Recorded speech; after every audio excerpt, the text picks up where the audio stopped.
Hello everyone, welcome to Tabassum's beauty. Well, beauty is a passion కదా. So this is Tabassum. I welcome you all to my YouTube channel.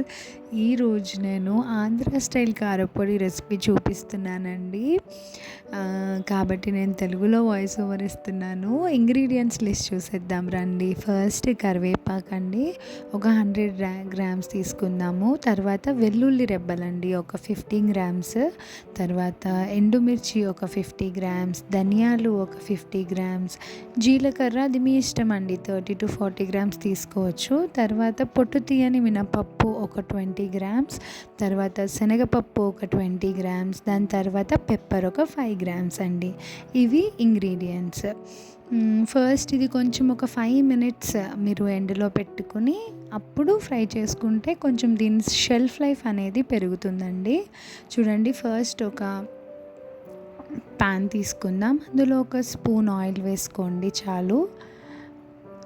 ఇలా చూపించినట్టు first శనగపప్పు మినప్పప్పు fry చేసుకోండి, ఎందుకంటే ఇవి కొంచెం టైం తీసుకుంటాయి కాబట్టి. ఇవి మంచిగా పచ్చివాసన పోయేంత వరకు కొంచెం ఫ్రై చేసుకోవాలండి. దాని తర్వాత అవి ఒక 5 మినిట్స్ అలా ఫ్రై అయిన తర్వాత మిగతావి వేసుకొని ఫ్రై చేసుకోవాలన్నమాట. చూడండి, ఇక్కడ కొంచెం ఫ్రై అవుతుంది కదా. ఈ కారపొడి చాలా మంచిదండి హెల్త్కి, ఎందుకంటే ఇందులో కరివేపాకు ఉంది. తర్వాత ప్రోటీన్ కోసం శనగపప్పు, మినప్పప్పు, పెప్పర్, ధనియాలు, జీలకర్ర ఇవి చాలా మంచిదండి హెల్త్కి. దాని తర్వాత వెల్లుల్లి కూడా చాలా హెయిర్ గ్రోత్ని ప్రమోట్ చేస్తుంది, హెయిర్ లాస్ని తగ్గిస్తుంది. కరివేపాకు ఎస్పెషలీగా హెయిర్కి చాలా మంచిది. మీరు ట్రై చేసి చూడండి. లాస్ట్లో కరివేపాకు వేసుకోవాలండి.